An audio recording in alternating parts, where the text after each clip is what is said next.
If you're a big swim team and you like to order a lot of gear, maybe you ought to check out Swim Outlet Team Division for these reasons. Swim teams receive a 10% discount on bulk orders. Swim teams or organizations get an 8% commission on referred sales. You'll also like their customization services, which is affordable and available at all times during the year for all team gear. With over 50,000 items in stock, you can get most anything you want. Swim Outlet Team Division. You need to try it out. You'll be glad you did.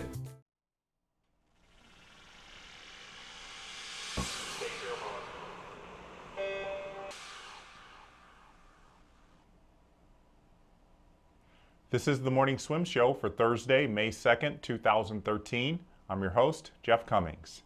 In about 7 weeks, the best swimmers in the United States will race in Indianapolis for a spot on the U.S. World Championship swim team at the famed IU Natatorium. But this hallowed pool was not the first major swimming destination in Indianapolis. Today we learn about the Broad Ripple Pool, which was the largest concrete pool built in the United States and for many years a major hangout. Bruce Wigo, the CEO of the International Swimming Hall of Fame, leads us on this journey. Welcome to the International Swimming Hall of Fame and Swimming World Television. I'm Bruce Wigo, and this week we're going in search of swimming history. We're going to travel out to Indianapolis, Indiana, the site of the USA Swimming Long Course National Championships, and while we're there, we're going to search for the Broad Ripple Swimming Pool. The Broad Ripple Pool hosted Olympic trials and national championships from the 1920s through the 1960s.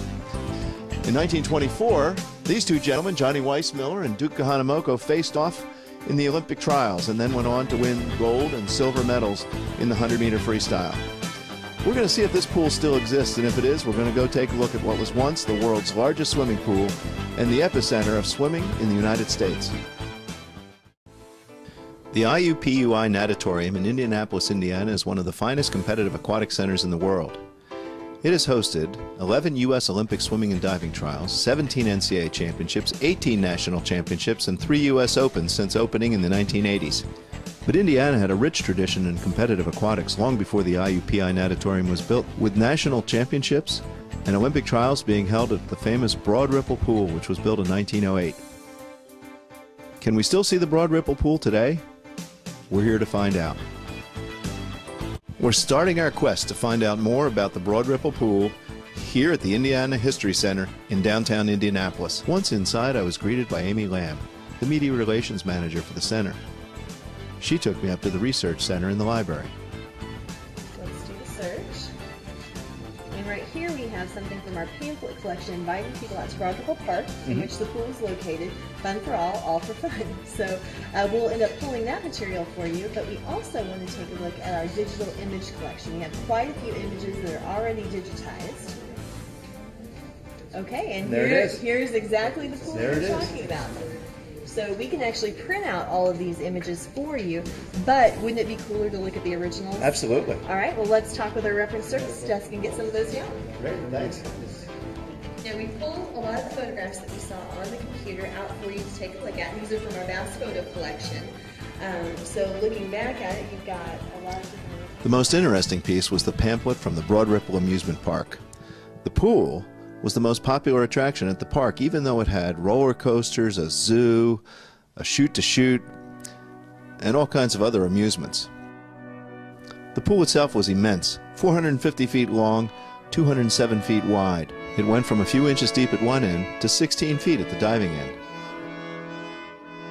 It had sliding boards, diving tower, diving boards, and an island in the middle that was 100 feet long by 12 feet wide. It also had a geyser. It held 4.5 million gallons of water and was one of the Midwest's most popular tourist attractions. The Broad Ripple Pool hosted its first national championships in 1922. In this picture, you can see the competitors in the 1-mile swim.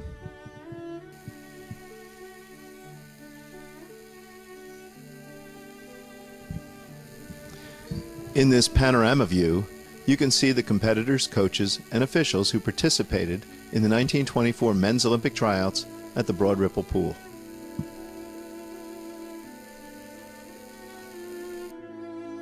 In the center of the group, you can see Johnny Weissmuller and Duke Kahanamoku. We thanked Amy Lamb and then headed across the street to the State Archive to look at some microfilm and whatever else they might have from the 1924 Olympic trials. One item of interest was the program from the 1924 Olympic trials that listed all the competitors, including Weissmuller and Kahanamoku. The newspapers gave great coverage to the Olympic trials in 1924. Here's a picture of the Hawaiian team that had been dominating American swimming since 1912. The headline here reads, "Redskin joins Galaxy of Stars after driving from Northwest Coast and will compete in Olympic trials at Broad Ripple." In this one, it's "Hello Duke, hi John." And the question is, will the Duke come back or will youth prevail? The Broad Ripple Pool hosted the women's 1952 Olympic trials. These are some of the girls that qualified for the Olympic Games. Attending the meet was Gertrude Ederle, the first woman to swim across the English Channel. Here's a view of the pool at the 1953 AAU Men's National Championships.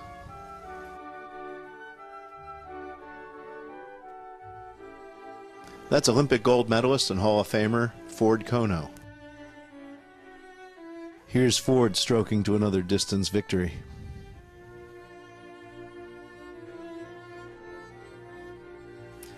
That's Skippy Browning, Hall of Famer and Olympic gold medalist in diving at the 1952 Olympic Games. This is a 16-year-old Frank McKinney, years before he was the 1960 Olympic gold medalist in backstroke. Well, thank you very much for your help. That was great. My pleasure. How do we get to the Broad Ripple Pool? After a long wait, we finally found a cab. You know how to get there, right? Yeah. Okay. But the Broad Ripple Pool wasn't so easy to find. When we stopped for directions, we heard good news. Our pool was just down the road, but it's now called the Riviera Club. And it is a very large pool. But it's not the Broad Ripple Pool. Built in 1933 and modeled after the Broad Ripple Pool, the Riviera Club is an aquatic family playground. It's the type of pool, like the Broad Ripple, that made Americans love swimming in the first half of the 20th century. How often do you come to the pool? Every day. Every day? Well, what's the best thing about the pool? Swimming. Being with your friends and swimming. We had a great experience here at the Riviera Club, and Teresa, thank you very much. But where is Broad Ripple Park? How do we find this pool? Well, if you follow the water canal along Westfield Boulevard. Finally, we arrived at the Broad Ripple Park. All right, here we are. The world's largest pool, Indianapolis, Indiana. Let's go. To take our cameras into the pool, we had to get past the head lifeguard and then permission from the county supervisor. Finally, we got in, but this Broad Ripple Pool wasn't the famous Broad Ripple Pool that we were looking for. So we're here with Macy, and Macy, can you help us find the old Broad Ripple Pool? Well, actually I can. Can you show us? Yes, I can. Okay, let's go. Macy told me that both the amusement park and the pool had lost their appeal in the mid-1960s and had closed. Where the pool once was is now an empty field. Well, this is where the pool was. Is there anything that remains of the swimming pool? There's an old bridge over the creek over there, and they have the rocks that they made to build the bridge. Has some of the tile from the pool that you can see when you look under. Well, can you show us? Yes, I can. Okay, let's go.